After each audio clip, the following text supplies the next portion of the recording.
In today's video, the United States of America would collapse. Not only will you watch a very entertaining alternate history video, but you'll also learn why the state of Michigan actually has this panhandle. All of this could happen if the Toledo War went a bit differently. So, what is the Toledo War? Well, the name is a bit misleading. As an European, I thought it had something to do with the Spanish city of Toledo, located in the middle of the country. Actually, it's located between the states of Michigan and everyone's favorite, Ohio. In 1835, both claimed the Toledo Strip as theirs, starting the Toledo War. This place used to be a massive swamp, the biggest in the United States in fact. It all started back in 1787, when the American Congress drafted the Northwest Ordinance. It created the Northwest Territory, the nation's first organized and incorporated territory. The Northwest Territory would get carved up further into some smaller states. Ohio and Michigan would be split very simply. From the southernmost end of Lake Michigan, diagonally, until it intersects with Lake Erie.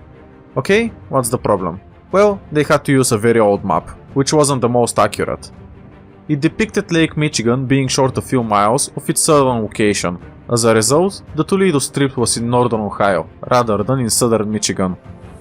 These kinds of mistakes happen all the time. Look at the United States and Canada border, where this piece is due to some mapping mistake made centuries prior. In 1803, when Ohio was admitted into the United States, in their document they said that they owned the Toledo Strip. Actually, nobody double-checked that. I'm sure it won't cause problems in the future.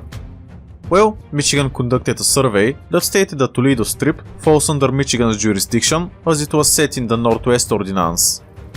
Ohio conducted their own research and it turned out that it wasn't Michigan who owned it, but Ohio, so they supported their own claim.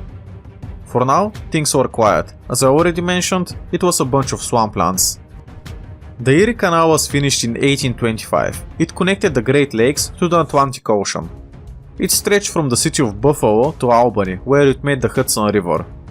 Toledo sits on the mouth of the Maumee River, so it could become a large trading hub, making it very valuable for both sides. After that, Michigan planned to build roads and collect taxes in the Toledo Strip. Ohio wasn't having it and blocked Michigan from statehood. In the 1930s, Michigan was a territory, not a state. On the 9th of April, 1835, sheriffs from Michigan went to Toledo, exercised their authority there, and burnt an Ohio flag. Both sides deployed militias on each side of the Maumee River near Toledo. Luckily for them, there was little action between the two forces. Nothing interesting happened besides Michigan sheriffs firing into the air to intimidate Ohio. Despite it being called the Toledo War, nobody was killed. Is it a real war if there isn't at least one casualty? As an European, I can say that Toledo is Spanish and it wasn't a real war. So, how did this war end? Well, President Andrew Jackson intervened and directly put an end to it before blood was spilled. There were 1,600 militia soldiers ready to fire, so something could have happened. So, what did President Andrew Jackson do to resolve the conflict? He let Ohio keep the Toledo Strip and Michigan will gain this peninsula off from Wisconsin. This makes Michigan the only state that consists of two peninsulas. At first, Michigan didn't like the deal, as the upper peninsula looked like it had nothing going for it, being a frozen wasteland. Then, resources were found there, which made it worth it for them. Ohio, on the other hand, gained Toledo. You could argue that Ohio lost the war, since in red you can see what Ohio got, and in blue what Michigan got. The city of Toledo developed quite nicely. It became a railway hub and now it's the fourth largest city in Ohio, so not that bad. So, who was the winner? Well, it's hard to say. It's easier to say who the loser was. It was Wisconsin. Now, with all that context in mind, let us get to the meat of the video. What if this conflict actually became a war, and could it collapse the United States? Having two territories within your country fight over land doesn't look good on the international level. Let me remind you that the United States is yet to reach the Pacific coast. They would first need to annex Texas and fight Mexico. If being a state means having a war with a neighboring state, then most territories would prefer to opt out of the Union. Andrew Jackson would try to stop it, but neither side would be willing to back down this time. As I already mentioned, 1,600 militia soldiers were stationed there, ready to fight. I bet you are asking who is right. To whom does the Toledo Strip actually belong? Well, it's Michigan.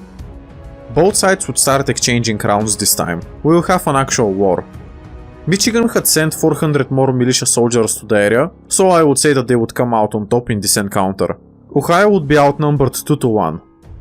The federal government would be challenged in this situation with a very tense environment. They would need to support one side in order to stop the fighting. Michigan was clearly in the right, but it wasn't known back then. The federal government could support Michigan, but at the time, they weren't a state, they were a territory. Ohio, on the other hand, was a state for a bit more than 30 years. This leads me to think that Ohio would receive support purely from the fact that they are a state. Ohio would come out on top, securing the Toledo Strip. They already got that in our timeline, so what changed? Well, to start off with, Michigan wouldn't receive the peninsula, now known as the Upper Peninsula. Also, now is the time where I tell you the difference between a state and a territory. A state has a larger population that can be taxed to sustain the infrastructure. This includes roads, education, and etc. States can also vote for president, while the territories mostly cannot.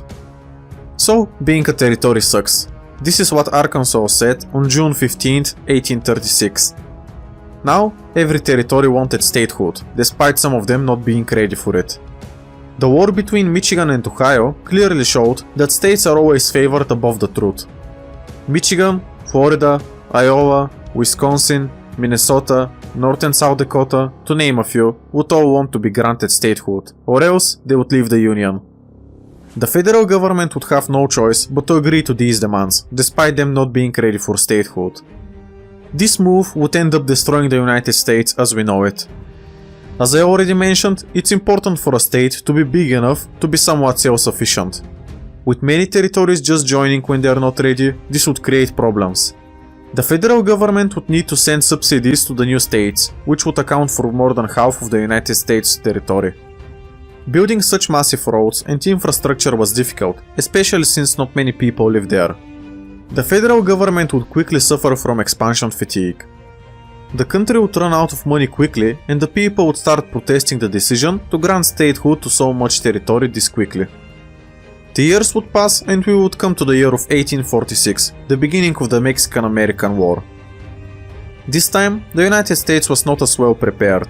Historically, Mexico had a larger army count and suffered less casualties in total. This leads me to think that Mexico would have a better chance at defeating the United States. This is a topic for another video, but I want to quickly glance over this scenario. Best case scenario is that the United States reaches a stalemate. We already discussed that adding more states to the Union would just create more problems, so the people who are poor and hungry would rise up. Whether the United States are victorious in this war or not, it doesn't really matter anymore. If they win, they will get a lot of new states, which would only dry up the gold national reserve.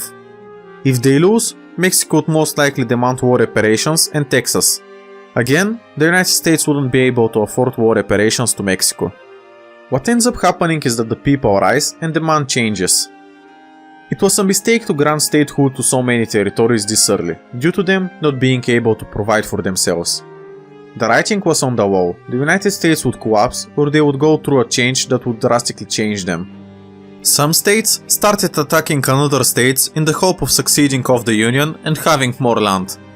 This is especially seen in the South, where Florida would claim West Florida Republic and attack neighboring states.